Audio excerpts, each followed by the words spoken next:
జ్యోతిష్య శాస్త్రం ప్రకారం 2025వ సంవత్సరం జనవరి నెల 17వ తేదీ శుక్రవారం సింహరాశి వారు ఎటువంటి శుభ అశుభ ఫలితాలను పొందుతారో తెలుసుకోవాలంటే ఈ వీడియోని స్కిప్ చేయకుండా పూర్తిగా చూడండి. అలాగే తప్పకుండా మా ఛానల్ని సబ్స్క్రైబ్ చేసుకోండి. ఈ జనవరి 17వ తేదీ శుక్రవారం రోజు సింహరాశి వారికి ముందు నుయ్యి వెనుక గొయ్యి అన్నట్లుగా సంఘటనలన్నీ చోటు చేసుకుంటాయి. పరిస్థితులన్నీ తారుమారుగా కొనసాగుతున్నాయి. మీరు ఒకటి అనుకుంటే ఈరోజు మరొకటి జరుగుతుంది. మిమ్మల్ని మీరు నిరూపించుకోవాల్సిన సిచ్యువేషన్లు కనిపిస్తున్నాయి. నిజంగా చెప్పాలంటే ఈరోజు ఇది చాలా బాధాకరమైన అంశం అవుతుంది. ఆర్థికపరమైన వ్యవహారాలన్నీ నిరుత్సాహంగా ముందుకు సాగుతాయి. లావాదేవీలు, లాభాలు, పెట్టుబడులు, క్రయ విక్రయాలు, సేల్స్, స్టాక్ మార్కెట్ వ్యవహారాలు అన్నీ కూడా మందకొడిగా సాగుతాయి. ఏ పని ప్రశాంతంగా పూర్తి కాదు. ఆరోగ్యం కూడా మిమ్మల్ని చికాకు పెడుతుంది, నస పెడుతుంది, ఓపిక తగ్గిపోతుంది. ప్రయాణాల్లో జాగ్రత్తలు అవసరమవుతాయి. ఒంటిగా దూర ప్రయాణాలు చేయకండి. సంతానం విషయంలో జాగ్రత్త వహించండి.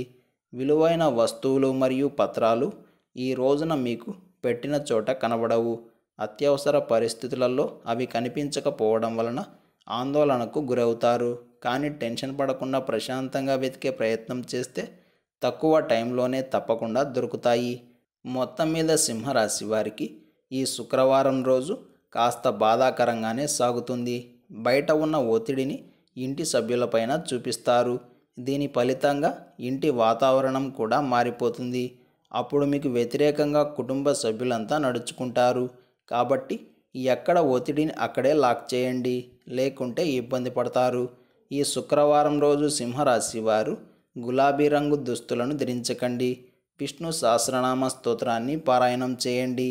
ఈ శుక్రవారం రోజున ఉన్నటువంటి తిథి చతుర్థి, నక్షత్రం మఖ నక్షత్రం, రాహుకాలం ఉదయం 10:30 నుండి 12 గంటల వరకు, యమగండం మధ్యాహ్నం 3 గంటల నుండి 4:30 వరకు, దుర్ముహూర్తం ఉదయం 9:06 నుండి 9:50 వరకు, తిరిగి మధ్యాహ్నం 12:48 నుండి 1:32 వరకు.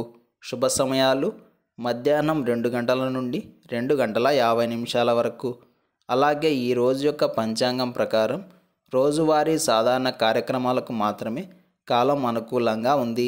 అలాగే ఈ రోజంతా శుభప్రదంగా సాగడానికి, అన్నింటా విజయం పొందడానికి, చేయాలనుకున్న పనులు సకాలంలో పూర్తి కావడానికి పచ్చిపాలతో తడిపిన పసుపును నుదిటిన బొట్టుగా ధరించి దినచర్యను ప్రారంభం చేయండి.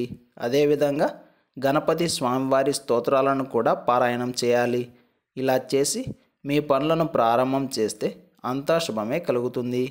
ఈ శుక్రవారం రోజు చతుర్థి గడియలు ఉన్నాయి కాబట్టి ఈ రోజంతా మనం గణపతి స్వామివారిని పూజించాలి. అది కూడా లంబోదర నామంతో పూజించాలి.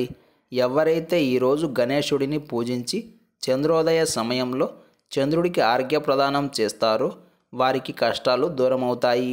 ఈ శుక్రవారం రోజు మఖ నక్షత్రం వచ్చింది కాబట్టి పితృదేవతలకు తర్పణాలు వదలాలి. అలాగే యమాష్టకం కూడా పారాయణం చేయాలి. ఈరోజు మనమంతా ఓం ధనేశ్వరాయ నమః అనే మంత్రాన్ని పదే పదే జపిస్తూ ఉండాలి.